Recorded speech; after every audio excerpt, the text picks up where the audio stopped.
eno Uganda ejja tunyumira nga President Museveni taliiwo ng'oli akunyumiza ekiboozi wa mwana yange nti President yabaddeyo ku State House omukyala gundi n'amugamba nti jjana tugende ffenna era olwalulayo yali President agenda wakuba ekifaananyi kubanga ngubule lwaki State House teyapostinze Okusisinkana eyo wagirabyeko oba president bweba official ng'asisinkanya abantu atuula erera okufaananya ogulaba atuula eri naye n'otuula eno n'ebifayiro mu masiki ne badetailing what was emboozi biki ebyabaddewo sijja kwogera nnyo nja kugamba njogera nnyo era ne bwe bamala president n'ayisa statement nsisinkanye gundi ola ne baba guddewo ekizimbe ekyaggulwawo abako kyatugamba. Oli ku YouTube channel agaliwo tuula kalira emboozi egw'amakerenda. Mukwano gwange Adunda Namugereka ajja kuteekaawo w'olina okubeera era w'owulira nti naawe weewandyetaaze wadde nga bangi abalowooza nti nno si w'osaanidde okubeera toggwamu ssuubi. Abasiddii omusunsuzi ly'erinnya eryange agaliwo ye YouTube channel n'olunaku olwaleero atusonze n'omukulu Gabriel Buule ajagena maaso n'okuba nti ababuuzaako tugambe ebigambo. Atulaba nate nsanyusa okubalaba n'omulundi ate guno omulala. Mbegasseeko tubeeko bye tukwasaganya. Manya ganze Gabriel Buule nga nva mu kitongole ky'amawulire wali ku Daily Monitor. Nze nno mpandiika era bye mpandiika kye tuyita human interest stories. Emboozi ezikwata ku bantu. Naye nga nsinga nnyo okunyumira omudigido gwa abeeyize byabwe ati. Ng'ennaku z'omwezi 2 March ngenda kusaba okulula mbaddewo nga ati soogerako mwogere naye sikumaze wandiikako buwandiisi. Abantu biseera bisinga art journalism ye genre ya art yokka ekuwa omukisa okugezaako n'okugeza okuwandiika art okukola art yennyini. Era weesanga nti bannamawulire abawandiika art bamaliriza nga bawandiisa ebitabo mpandiika ebitabo. Abalala bamaliriza bakoze documentary yange yasooka tenaba kuvaamu. Abalala bamaliriza bayambye ku bayibi bamanaginze na managingako mirundi ogutali gumu naye era nnyina kwendeta ngenda z'omwezi 2 March ngenda kubalisa omuyimbi bamuyita Brand Jome Usulwa. Yes, Brand omwaka ogujja tugenda kuba tukola premiere ya albumu ye esookera ddala bagiyita Naaka. Albumu ye bagenda gironkingira ku National Theatre mu auditorium. Yes, nteekateeka zonna zaawedde. Tiketi zigenda kutundibwa $5,000. Naye nga naawe ayagala okuwagira osobola okuwagira. Brian Busuulwa y'omuntu oza ku bavubuka abato abagezi mu music. Awandiika producinga akuba ebivuga 18. Is a true musician. Yes. Kati kano ku YouTube tejja kakwata kuba nti tulina yitwakatadde. Nsobola okukubiramu wano eno. Ategeera sound nteka nagenda ku YouTube. Ani ngamba oluvanyu.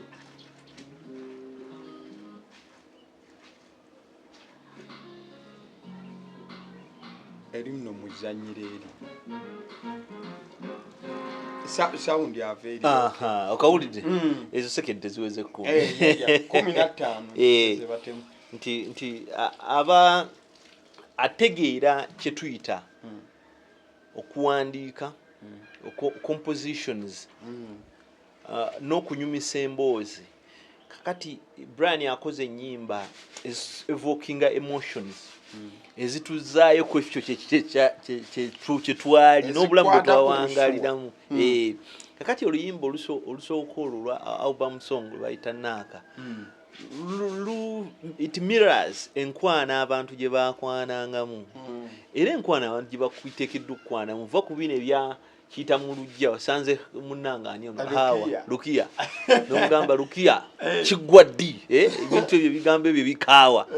Naye kakati the way playful waliwo omubuulizi omu gwe nalaba agamba nti abantu muve byokwana omuntu mugati kwagala naye agati kwagala mugenderewo bwati bwafaanana naye bwati bwafaanana obuzibu bwe tulina obuzibu tulowooza nti ensi buli omu ategeera kati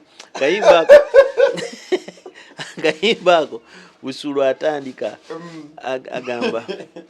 agamba tinakasokolye ekitegeera kati nakali eri ayagala kudduka waka ng'oli ku kikomera ayagala kudduka ku mmere naye ate naye gyogenda omugulire ntokola ki togirina nti sooka olye kati waliwo wano naaka wamuddiramu n'amugamba nti onsingira akawunga n'ebijanjaalo nze zaabu simumanyi ndaba kimu ekyo kyondagako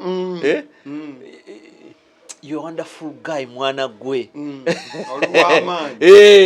kakati akwembodingira omukwano ekitegeera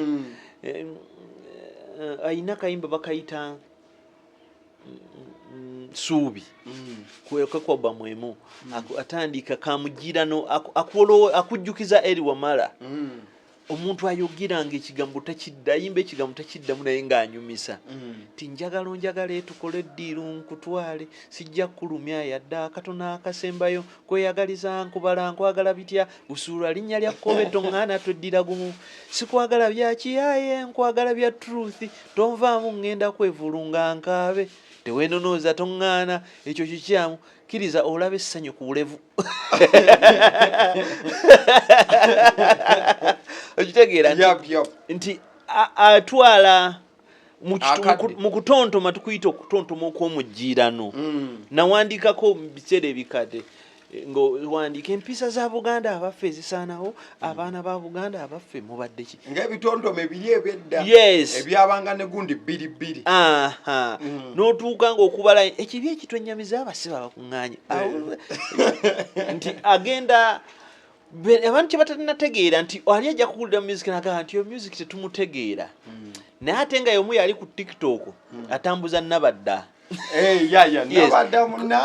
yes but that is the legitimate music ateeka kuba Christopher Sebadduka oba Kasozi abo be bantu ffe ze bempulira obulizi bakyawulirako ku music waabwe ndowooza Tofa oba Nabadda munange waliwo omwami yasooka okukola album mu Uganda bagiyita Nayiga yayimba nyina omwana wengamba alululu yali Sebadduka si Sebadduka yoyo lwaddamu Frederick Masagazi kati bateeka kubava kwabo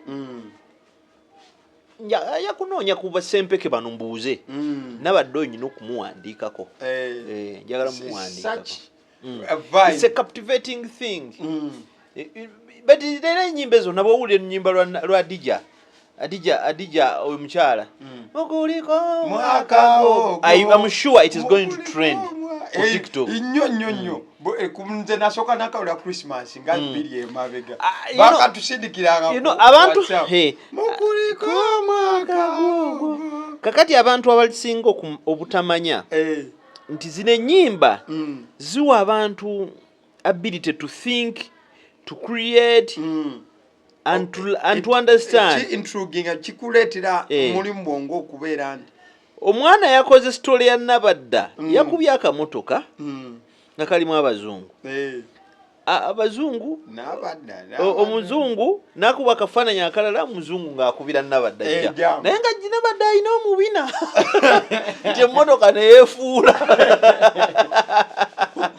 kakati that's how art works ekyo wekikulema oba oyidde era oba ojja sigala mu bino ebya music oy'okwesudyamu ekitegeera kati ate music oyo akaddiwa nze nkuwule mulimu music akoleddwe guno omwaka nga tuli mu November naye nga balukuba nga oyinza oga olulimi olusi lwaki balukuba ddi nga tukyalujjukira nga tetukyakola sense. So I'm calling upon abayagala okuwagira omwana oyo mutabani wa muzukulu wa Stephen Katambula Busuula.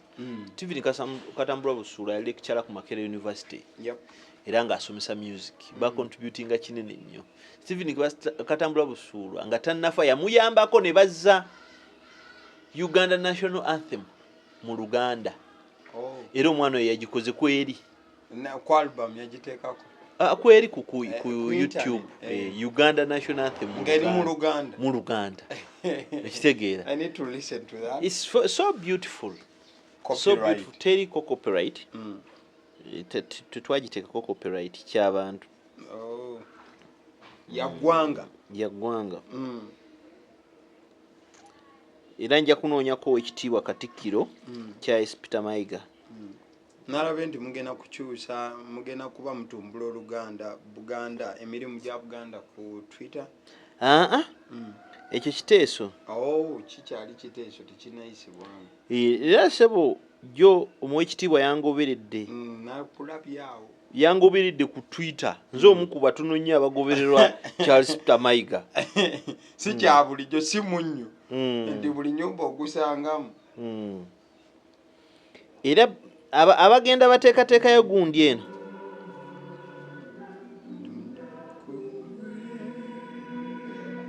Wow. Abagenda bateekateekayo. Mulekeraawo mususse nammwe. Bali mukadda bakola re-upload. Yes, mugenda mukola re-upload mulekeraawo. Ey'oluyimba lw'eggwanga. Kale nno mutuwagire. Bajenga 2 March. Ne bw'otajja kakati gosobola okung'angenda gula tiketi za million 5. Exactly. Tiketi ya mitwalo 5. Gosobola okugaa nti anze nyina film production tugenda kukolera video emu. Era n'abo mbaagala bw'ayagala okunkolera videos. Njagalayo n'abagamba nti nze sifumbye keeke woowe. Kubanga kweyo launch njagala tusale keeke. Njagalayo ne bana bagamba nti nze ndi fashion designer. Ngenda kwambaza omuyimbi. Njagalayo ne choir. Njagalayo ne choir abaana abato badansa. Bannamuyomba bano bamanyi. Namuyomba. But I don't have connections with them. Maybe I can look for them. Oba naakola n'abagundi n'abasensereko. Bandi nkoleddeyo video. Bandi nzanyiddeyo video. So as we yakolera wamanyiza. Tojijukira teyakolera wamanyiza. Yamugabidde that story. Najagala. Naye njagala bino bagikole nga official video. It's just a phone call away. You sure deal. Kati diving into story, zikoze mu weekend, ye story ya mwana mleze Drisa Kenzo Msuza. Okusisinkana president w'eggwanga mwami Museveni ne bagenda maaso n'okuba nti naye lowooza yamusisinkanye waliwo omusajja naye ate nze kyensaba naawe ayagala okunzita waalindeseemu katono ne tulindalinda eno Uganda ejja tunyumira nga president Museveni taliiwo ng'oli akunyumiza ekiboozi wa mwana yangaye nti president yabaddeyo ku State House omukyala gudi n'amugamba nti jjana tugende ffenna era olwalayo ali president agenda wakuba ekifaananyi kubanga ngubule lwaki State House teyapositinze nsisinkane wagirabyeko oba president bweba official ng'asisinkanye abantu atuula erera okufaananya ogulaba atuula eri naye n'otuula eno n'ebifayiro mu masiki ne badetailing what was emboozi biki ebyabaddewo. Sijja kwogera nnyo nja kugamba njogera nnyo era ne bwe bamala president n'ayisa statement nsisinkanye gundi ola ne baba guddewo ekizimbe ekyaggulwawo abako kyatugamba katulinde bajja tunyonyola kati wadde nga ye mwami Museveni teyayogedde byadde meeting Eddy Kenzo ye yabirambuludde kuba yagambye in the question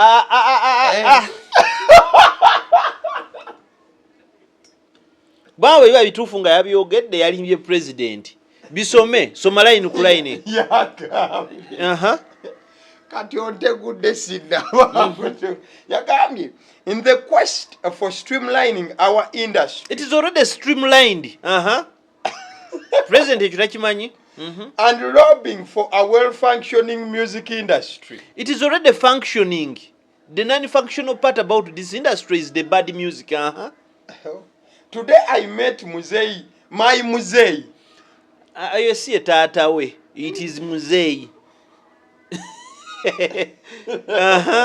His Excellency, Yoweri Kaguta Museveni. Ekyo kituufu. And we discussed the urgent need. Ekyo kinaako kufaananyi. And we discussed the urgent need for the amendment of the Copyright and Neighboring Rights Act 2006. It was a great discussion in which he promised to follow into the matter with the urgency it requires. He also accepted my request for a meeting to introduce to him the Uganda National Musicians Federation leadership and how far we have gone as a federation in building national structures. Kati awo wali obuzibu. Which structures? That younger man and his people went ahead to balkanize the existing structures. You know, structures ziba legal. Zibaako ne bwe zibeera. Kakati waliwo kye tuyita apex body. Mu creative sector apex body ogimanyi?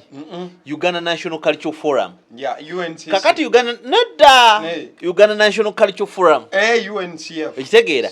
Kakati Uganda National Forum reportinga ku Uganda National Cultural ku ministry through the National Cultural Center UNCC. Ekitegeera. Ministry netutwala wa ku cabinet. Ekitegeera. Kakati under National Cultural Forum waliwo kikubayo kye tuyita Musicians Association. And Uganda Musicians Association. Yes, kati ne federation ebe ina kugwa wansi wa Musicians Association kubanga Musicians Association yabannanyini wa sister associations eziri mu value chain. Ekitegeera. Association eziri mu value chain zezino eyaba producer, eyabategeka ebivulu, eyaba amawulire, abakola art, ekitegeera, ne bannanyini before awategekebwa n'abawandiisi ba John K. Ekitegeera. Kati omwana yagenda n'akola association kuliko neya Kampala Central. Naye gwe alirayeko muyimbi asula mu Kampala Central. Mumbuulireyo omu.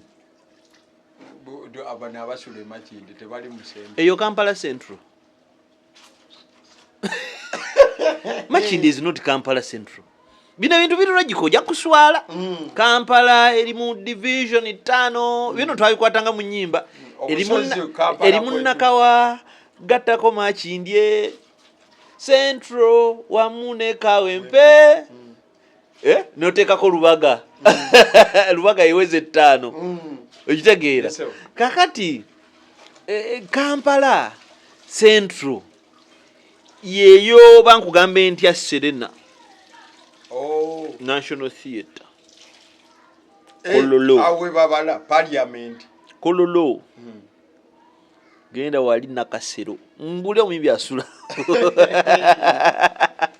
Bonna basula Makindi. Ayimbi bonna basula Makindye. Salama. Kati bayize ekira ewa enajjeera kugenda kwetega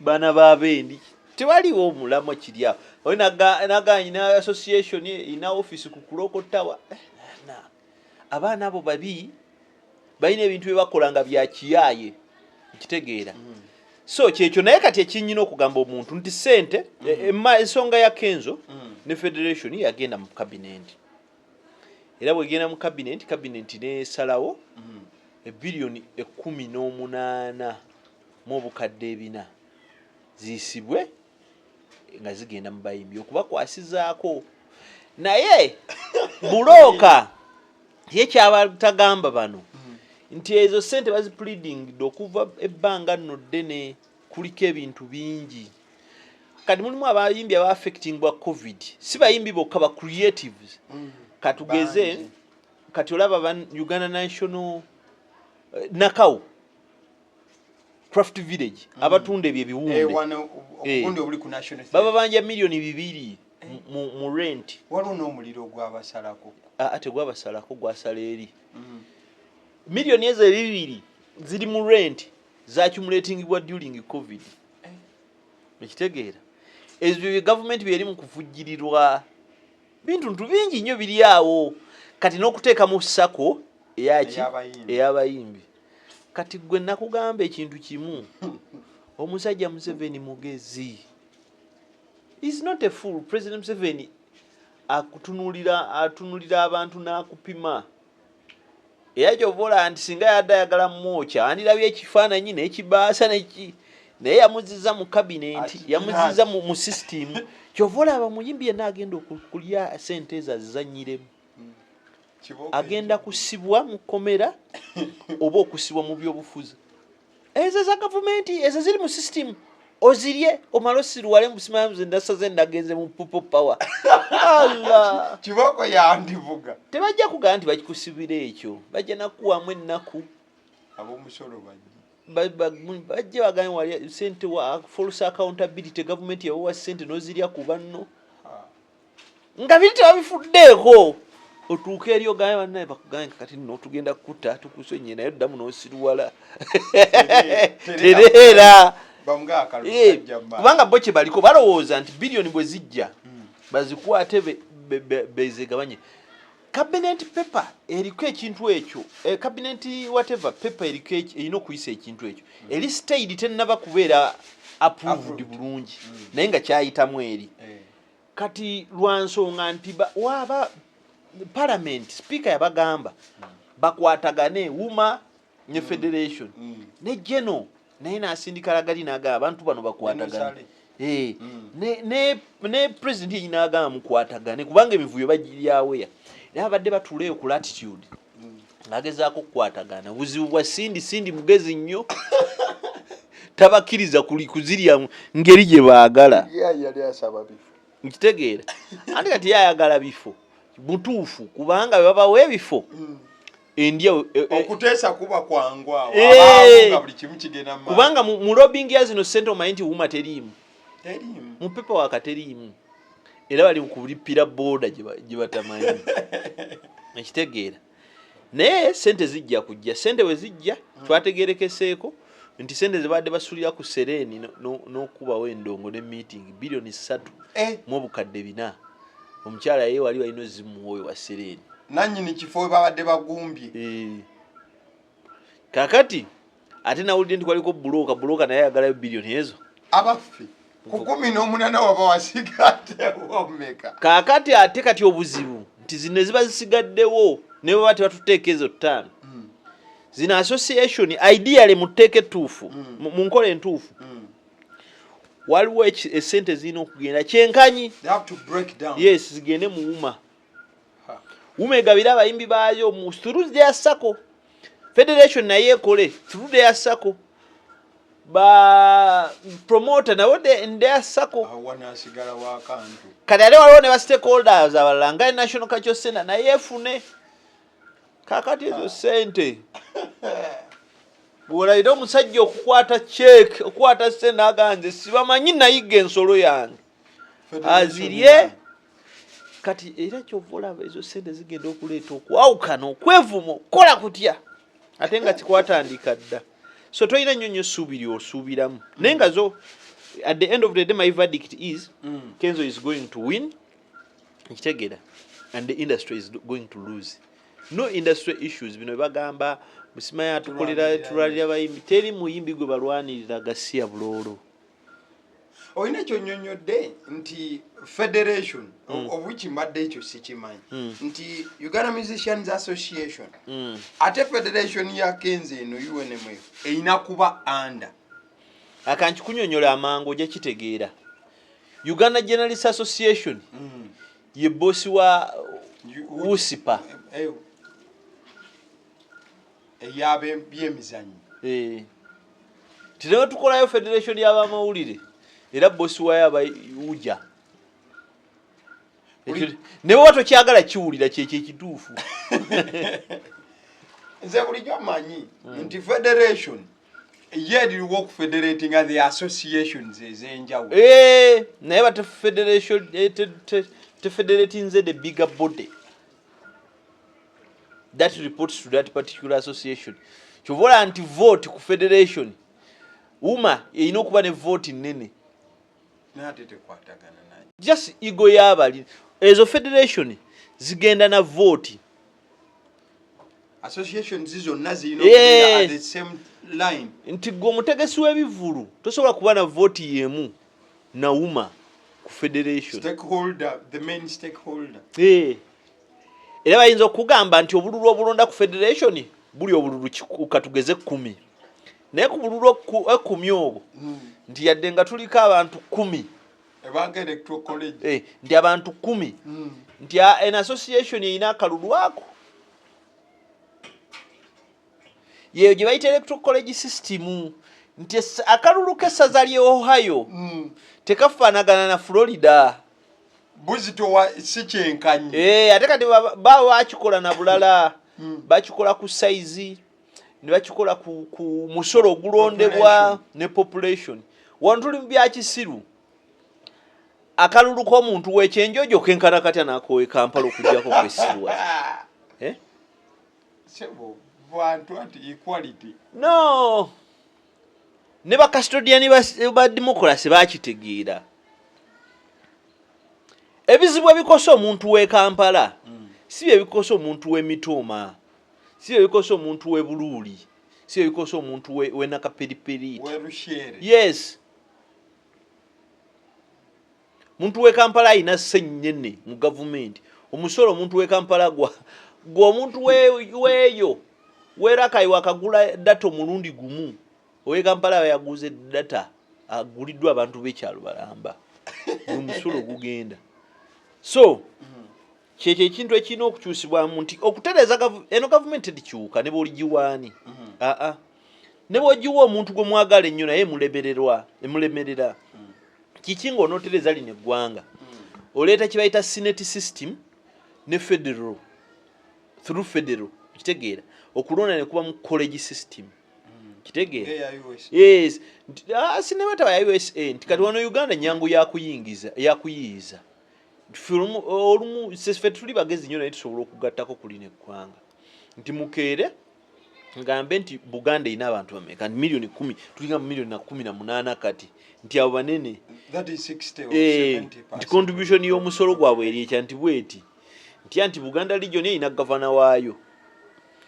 Nojja ng'otekola bagavana kati ne buno abatonotono getting a bigger region. Yes, abantu abatonotono abaagala okubulowooza important nga nabo baleka ng'obagana namwe muyina ki? Importance. Namwe muyina importance namwe mubeere ne gavana.